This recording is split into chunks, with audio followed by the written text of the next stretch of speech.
Hello guys, നമ്മുടെ പുതിയൊരു വ്ളോഗിലോട്ട് എല്ലാവർക്കും സ്വാഗതം. അപ്പോൾ ഗൈസ്, നമ്മുടെ ഇന്നത്തെ വ്ളോഗ് എന്ന് പറയുന്നത് ഒരു പായസം വ്ളോഗാണ് കേട്ടോ. ഇപ്പോൾ ഇൻസ്റ്റഗ്രാമിലായി ഒക്കെ ട്രെൻഡിങ് ആയിക്കൊണ്ടിരിക്കുന്ന ഒരു പായസമാണ് മാക്രോണി പായസം അഥവാ പാസ്ത പായസം എന്നൊക്കെ പറയൂ കേട്ടോ. അപ്പം നമ്മളാണെങ്കിൽ ഇത് ഉണ്ടാക്കണം നട്ടപ്പാതിരക്കായിരുന്നു കേട്ടോ. അപ്പം അമ്മ വിളിച്ചേക്കായിരുന്നു എന്താ പണി എന്നൊക്കെ ചോദിച്ചിട്ട്. അപ്പം നമ്മൾ ആദ്യം തന്നെ ഇതിക്ക് മെയിൻ ഇൻഗ്രീഡിയൻ്റ് ആയ മാക്രോണി അഥവാ പാസ്ത എന്നൊക്കെ പറയൂ കേട്ടോ. അതൊന്ന് ജസ്റ്റ് മിക്സിയുടെ ജാറിലൊന്ന് കറക്കിയെടുക്കുക. എന്നിട്ട് പിന്നെ നമുക്ക് വേണ്ടത് നെയ്യാണ് കേട്ടോ. അപ്പോൾ ഈ മാക്രോണി കറക്കിയെടുക്കുമ്പോൾ നമുക്കിങ്ങനെ പാലടേര അടയില്ലേ, ആ ഒരു പരുവത്തിലാണ്. നന്നായി പൊടിഞ്ഞു പോരുതെന്ന് വെച്ചാൽ നല്ല കട്ടിയും അല്ല, നന്നായി ഇങ്ങനെ പൊടിയാണ്ടിരിക്കരുത്. ഒരു ചെറുതായി ഇങ്ങനെ അടേര ഒരു ചെറിയ ചെറിയ പീസില്ലേ, അതുപോലെ ഇരിക്കണം കേട്ടോ. ഇനി നമുക്കത് മാറ്റി വയ്ക്കാം. പിന്നെ നമ്മൾ പായസം ഉണ്ടാക്കാൻ ഉദ്ദേശിക്കുന്ന പാത്രം വെച്ചിട്ടുണ്ട്. അതിലോട്ട് നെയ്യ്, നമ്പീശ നെയ്യായിരുന്നു നമ്മുടെ അവിടെ ഉണ്ടായിരുന്നത്. അതിട്ടിട്ട് നമ്മുടെ അണ്ടിപ്പരിപ്പ് പിന്നെ മുന്തിരി, നമ്മളിവിടെ അണ്ടിപ്പരിപ്പ് ഇത്തിരി കൂടുതൽ എടുത്തിട്ടുണ്ട് കേട്ടോ.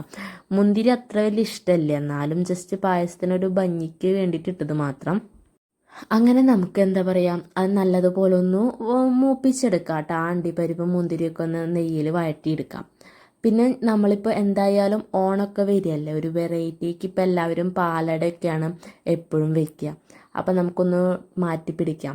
അതായത് മാക്രോണി വെച്ച് കഴിഞ്ഞാൽ ശരിക്കും പാലടയുടെ അതേ സെയിം ടേസ്റ്റ് തന്നെയാട്ടോ സംഭവം. നമ്മൾ അറിയാത്ത ഒരാൾക്ക് ഇത് കൊടുത്തിട്ട് എന്താ പായസമാണെന്ന് ചോദിക്കുമ്പോൾ ആൾ പാലടാന്ന് തന്നെയേ പറയുള്ളൂ കേട്ടോ. കാരണം ഈ സംഭവം മാക്രോണിയാണ് അല്ലെങ്കിൽ പാസ്തയാണെന്നൊന്നും ആർക്കും അറിയാൻ പറ്റില്ല. ഇനി ഇതേ നമ്മളത് ഏകദേശം ആയിട്ടുണ്ട് കേട്ടോ. ചെറുതായി മുന്തിരിയൊക്കെ ഒന്ന് ചെറുതായി കരിഞ്ഞിട്ടുണ്ട്. എന്നിട്ട് നമുക്കിതൊക്കെ ഒരു പാത്രത്തേക്ക് എടുത്തിടാം.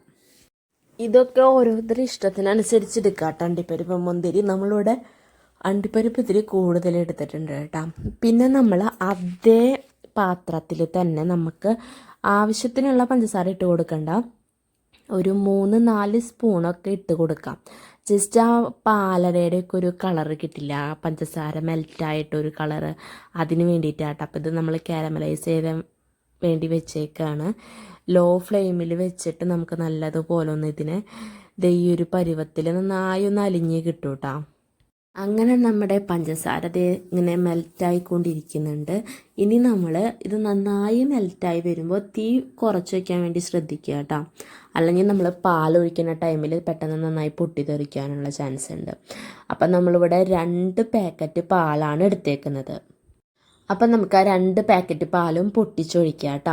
പിന്നെ വേണമെന്നുണ്ടെങ്കിൽ ലേശം വെള്ളം കൂടെ ഒഴിച്ചു കൊടുക്കുക കേട്ടോ. നമ്മൾ കുറച്ച് പായസം ഉണ്ടാക്കുന്നുള്ളൂ കേട്ടോ. ജസ്റ്റ് ഉണ്ടാക്കി നോക്കുകയാണ് എങ്ങനെ ഉണ്ടാകും എന്നറിയാൻ വേണ്ടിയിട്ട് കേട്ടോ. അപ്പം അത് ഈ പഞ്ചസാരയൊക്കെ ഇങ്ങനെ കട്ടിയായിട്ട് ഉണ്ടാവും, പേടിക്കേണ്ട. അതൊക്കെ ഒന്ന് അലിഞ്ഞ് കിട്ടും. ഈ ഒരു പരുവത്തിലൊക്കെ ഉണ്ടാവും കേട്ടോ നമ്മൾ പാലൊഴിക്കുമ്പോൾ. നമ്മളിനി ഫ്ലെയിം കൂട്ടി വെച്ചിട്ട് ഇളക്കി ഇളക്കി വരുമ്പോൾ അത് തനിയെ അലിഞ്ഞ് വന്നോളൂ കേട്ടോ. ഇനി നമ്മൾ എന്താ ചെയ്യുക, മിക്സിയിൽ ജാറിൽ അടിച്ച് വയ്ക്കുന്ന മാക്രോണി അല്ല അല്ലെങ്കിൽ പാസ്ത, അത് നമുക്ക് ഇതിലോട്ട് ഇട്ട് കൊടുക്കുക. എന്നിട്ട് നല്ലതുപോലെ ഒന്ന് ഇളക്കി കൊടുക്കുക കേട്ടോ, അത് മിക്സ് ആവണ രീതിക്ക്. ഇതെല്ലാം നമ്മൾ പാലൊഴിക്കുന്നതോട് കൂടി ബാക്കി എല്ലാ ഇൻഗ്രീഡിയൻസും നമ്മൾ ഇട്ട് കൊടുക്കുന്നുണ്ട്. അങ്ങനെ നമ്മുടെ മാക്രോണി ഇട്ട് കൊടുത്തിട്ടുണ്ട്. പിന്നെ നമുക്ക് ഇതിലേക്ക് വേണ്ടത് ഏലക്കായ വേണം കേട്ടോ. അത് ഏലക്കായ ഞാനൊന്ന് ജസ്റ്റ് നമ്മൾ ചതക്കണ കല്ലുകൊണ്ട് ഒന്ന് വെറുതെ ഒന്ന് ചതച്ചെടുത്തേക്കുണ്ട്. ഏലക്കായ പൊടി ഉണ്ടെങ്കിൽ അതായാലും മതി, ഒരു ടീസ്പൂൺ എങ്ങാനും കേട്ടോ. നമ്മൾ അതും കൂടി ഇട്ട് കൊടുത്തിട്ടുണ്ട്. ഇനി നമുക്ക് ആവശ്യത്തിനുള്ള പഞ്ചസാര ആഡ് ചെയ്ത് കൊടുക്കാം. നമ്മളാകെ കുറച്ച് പഞ്ചസാരയല്ലേ ആഡ് ചെയ്തിട്ടുള്ളൂ കാരമലൈസ് ആക്കാൻ വേണ്ടിയിട്ട്. അപ്പോൾ നമുക്കിനി ആവശ്യത്തിനുള്ള പഞ്ചസാര നോക്കിയിട്ട് അതൊന്ന് വറ്റണതിനനുസരിച്ച് ബാക്കി പിന്നെ ആഡ് ചെയ്ത് കൊടുത്താലും മതി കേട്ടോ. പിന്നെ ഗൈസ്, നമ്മളാണെങ്കിൽ എന്താ ചെയ്ത തീ കൂട്ടി വെച്ചു.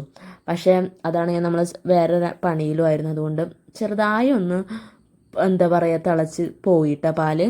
ജസ്റ്റ് ഒരു തള വന്നു കഴിഞ്ഞാൽ അതൊരു മീഡിയം ഫ്ലെയിമിൽ വെച്ചിട്ട് നമുക്ക് നല്ല പോലെ വറ്റിച്ചെടുക്കണം കേട്ടോ. നമ്മുടെ പായസം ഇപ്പോൾ ഏകദേശം നല്ല ഒരു ചെറുതായി ഒരു പാലടയുടെ കളറൊക്കെ വന്ന് തുടങ്ങിയിട്ടുണ്ട്. അപ്പം നമ്മുടെ പായസം പിന്നെ വറ്റിയിട്ടുണ്ട് കേട്ടോ, അത്യാവശ്യം വറ്റിയിട്ടുണ്ട്.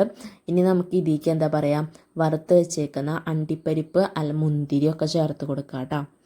പിന്നെ നമ്മൾ എടുക്കാൻ ഒരു കാര്യം ശ്രദ്ധിക്കുക, എപ്പോഴും മാക്രോണിയൊക്കെ കുറച്ച് ചേർത്താൽ മതിയിട്ട് കണ്ടത്. നമ്മളിവിടെ വറ്റി വന്നപ്പോൾ പാല് കുറഞ്ഞ പോലെ ആയിട്ട് തോന്നി. അത് ഇരിക്കും തോറും ഇനി കട്ടയാവും. അപ്പോൾ അത് ശ്രദ്ധിക്കുക. കുറച്ച് മാക്രോണി ആഡ് ചെയ്താൽ മതി 2 പാക്കറ്റ് പാലിനൊക്കെ കേട്ടാ. കാരണം അത് ഓൾറെഡി വറ്റുമ്പോൾ നമുക്ക് ഇങ്ങനെ അട കൂടുതലായിട്ട് തോന്നും, പാല് കുറവായിട്ട് തോന്നും. നമ്മുടെ അവിടെ പിന്നെ ഓൾറെഡി 1 പാക്കറ്റും കൂടി പാലിരിക്കുന്നുണ്ടായിരുന്നു, അതും കൂടെ ആഡ് ചെയ്തിട്ടുണ്ടായിരുന്നു ഞാൻ. അപ്പോൾ ഗൈസ്, നമ്മുടെ ഇന്നത്തെ വ്ളോഗ് ഇത്രയുള്ള വീഡിയോ ഇഷ്ടപ്പെട്ടാൽ ലൈക്ക് ചെയ്യാത്ത വീഡിയോ എല്ലാവർക്കും ബൈ.